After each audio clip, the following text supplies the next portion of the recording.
ఆశ్చర్యపోకండి, మధ్యంతర ఎన్నికలకు అవకాశం లేకపోలేదు. ఎలా అనుకుంటున్నారా? అదే ఈ వీడియోలో చర్చిద్దాం. కేంద్రంలో మోదీ సర్కార్కి పూర్తి స్థాయి మెజార్టీ లేదన్నదే అందరికీ తెలిసిన అంశం.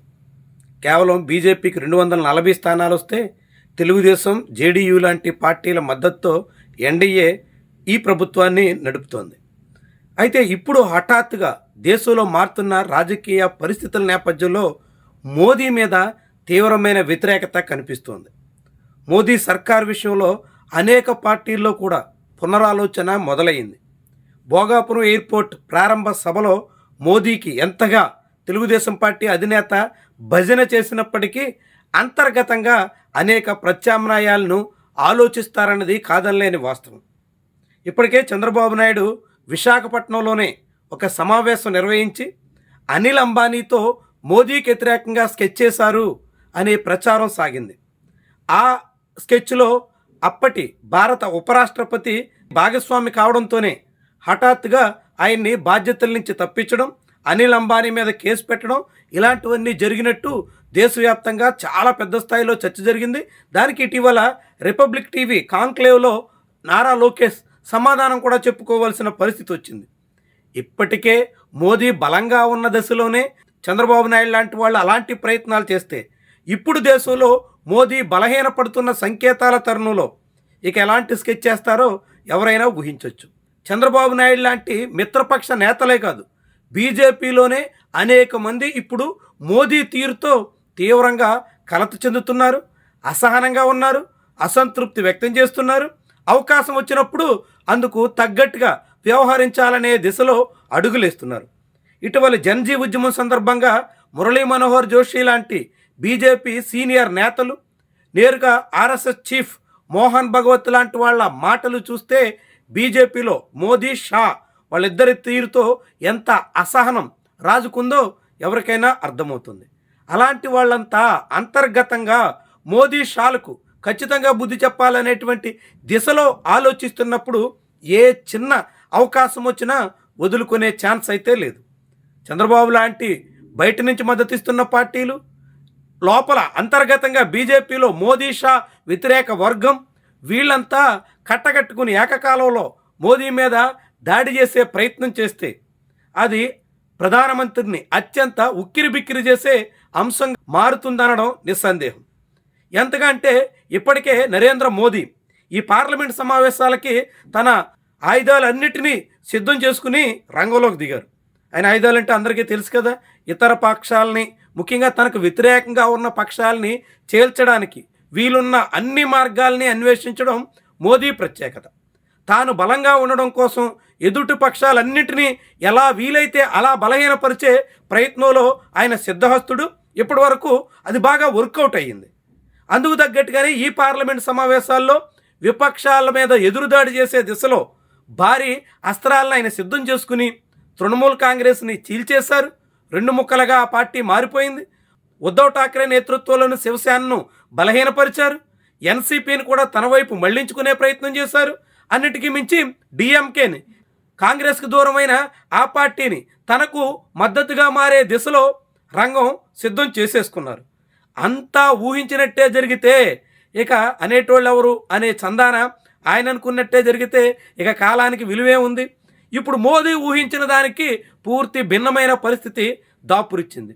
హఠాత్తుగా జూలై 20 నాడు చెలో పార్లమెంట్ ర్యాలీ సందర్భంగా విద్యార్థుల ఉద్యమంతో కథ తారుమారైపోయింది. మోదీ అంచనాలన్నీ తలకిందులైపోయాయనే చెప్పొచ్చు.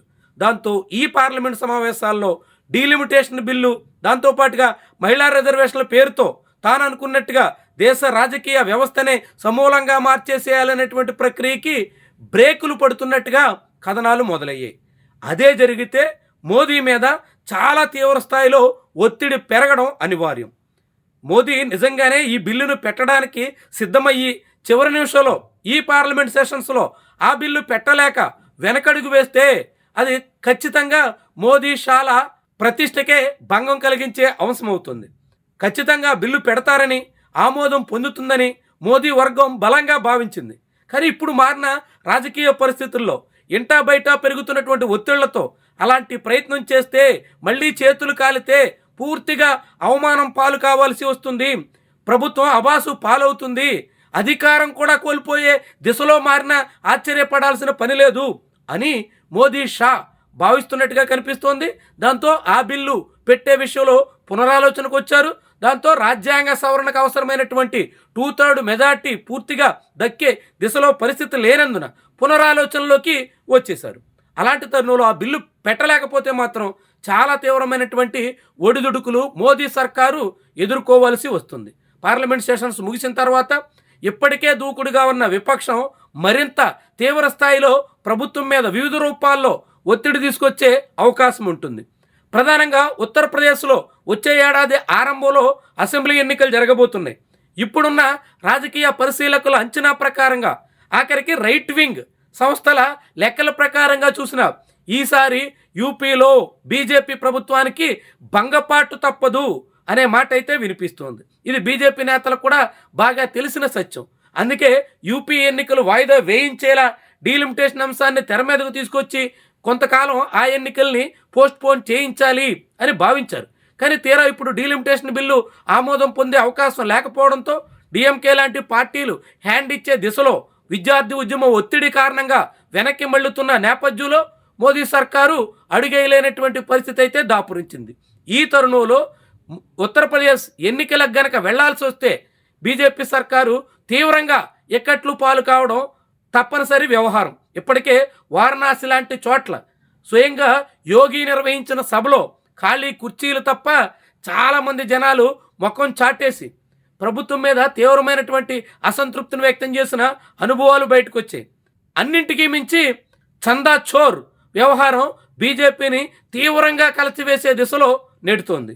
ప్రధానంగా రాముడికి అత్యంత భక్తి విశ్వాసాలతో అనేక మంది నమ్మకంతో ఇచ్చినటువంటి చందాలన్నింటినీ కొంతమంది అమ్మకపు సరుకుగా సొమ్ము చేసుకున్నటువంటి వైనం బీజేపీ పుట్టి ముంచేసే దిశలో సాగుతోంది. రాముడినే తీవ్రంగా మోసగించారు, రాముడి ఆలయాన్ని పూర్తిగా తమకు ఆదాయం సమర్పించే మార్గంగా మార్చుకున్నారు అనే అభిప్రాయం ఉత్తరప్రదేశ్లో మెజార్టీ జనాల్ని ఆవహించింది. అదే అభిప్రాయం కనుక మరింత బలపడే దిశలో విపక్షాల కార్యాచరణ ఉంటే ఖచ్చితంగా మోదీ సర్కార్ ఊపిరి సలపలేని స్థితిలోకి వెళ్ళిపోవడం ఖాయం. ఇలాంటి పరిస్థితుల్లో ఖచ్చితంగా ఎన్నికలు వాయిదా వేయించాలనే ప్రయత్నం కూడా ఫలించకపోతే, పార్లమెంట్లో అలాంటి బిల్లు ప్రవేశపెట్టే పరిస్థితి రాకపోతే మోదీ మీద తీవ్రమైనటువంటి ఒత్తిడి ఉంటుందన్నది నిస్సందేహం. మోదీ లాంటి నాయకుడు ప్రధానంగా గడిచిన 12 ఏళ్లగా ఎదురు లేకుండా అధికారాన్ని వెలగబెట్టినటువంటి ఒక మహారాజు తరహా మనస్తత్వం కలిగిన నేత ఇలాంటి ఒత్తిళ్ళని జీర్ణించుకోగలిగే పరిస్థితి ఉండదు. ముఖ్యంగా సొంత గూటి నుంచి, మిత్ర పక్షాల నుంచి, అన్నింటికీ మించి విపక్షం నుంచి, జన్జీ నుంచి వచ్చేటువంటి ఒత్తిళ్లను ఆయన ఏ కోసాన జీర్ణం చేసుకోగలిగేటువంటి స్థితి అయితే ఉండదన్నది నిస్సందేహం. ఇప్పటికే మోదీ అనేక మెట్లు దిగొచ్చి ఇన్స్టాలో రీల్స్ చేస్తున్నారు, అనేక రకాలుగా ఓపికతో వ్యవహరిస్తున్నారు.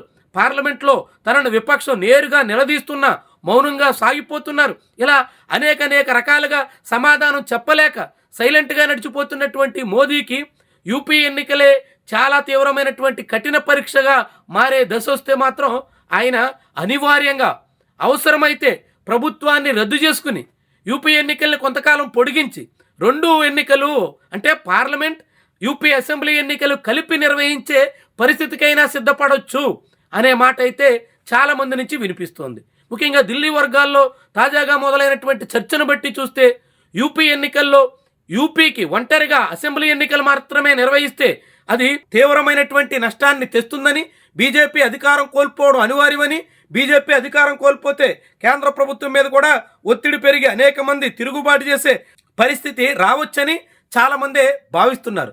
దాంతో అక్కడి వరకు రాకుండా ముందే బహుశా డిసెంబర్, జనవరి వరకు ఎదురు చూసి ఆ తర్వాత కేంద్ర ప్రభుత్వాన్ని కూడా రద్దు చేసుకుని యూపీ అసెంబ్లీ ఎన్నికలతో కలిపి పార్లమెంట్ ఎన్నికలకి వెళ్లడం ద్వారా జాతీయ స్థాయి రాజకీయాలతో యూపీని ప్రభావితం చేసే యోచనకు కూడా మోదీ రావచ్చు అనే మాట అయితే చాలామంది నుంచి వినిపిస్తుంది. మరి అంత సాహసం మోదీ చేస్తారా? మోదీకి అలాంటి పరిస్థితి రాకుండానే ఆయన శిబిరం నుంచి కొంతమంది వ్యతిరేకించి చాలా తీవ్రమైనటువంటి పరిస్థితిని తీసుకొస్తారా? ఇదంతా భవిష్యత్ చెప్పబోయేటువంటి అంశం. కానీ ఇలాంటి పరిస్థితి వస్తే దేశంలో ముందస్తు ఎన్నికలు అనివార్యమనే మాట చాలా మంది నుంచి మొదలవుతుంది. చాలా ఆసక్తికరమైనటువంటి టాపిక్. భారతదేశంలో ముఖ్యంగా 1989, 99 మధ్య 5 సార్లు పార్లమెంట్ ఎన్నికలు జరిగాయి.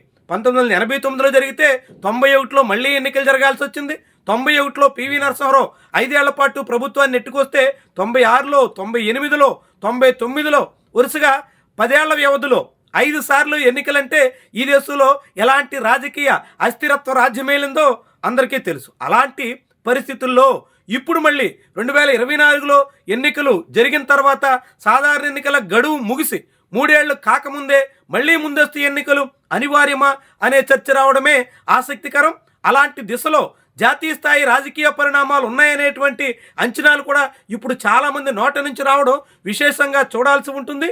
ఇది రాజకీయంగా అనేక మలుపులకి ఆస్కారం ఇచ్చే దిశలో ఉంటుందన్నది నిస్సందేహం.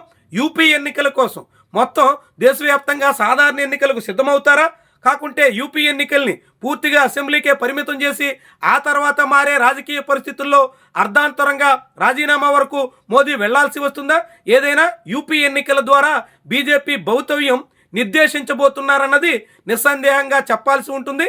అదే ఇప్పుడు ముందస్తు ఎన్నికలు అనే ఊహాగానాలకి ఆస్కారం ఇచ్చినటువంటి అంశంగా చెప్పాల్సి ఉంటుంది.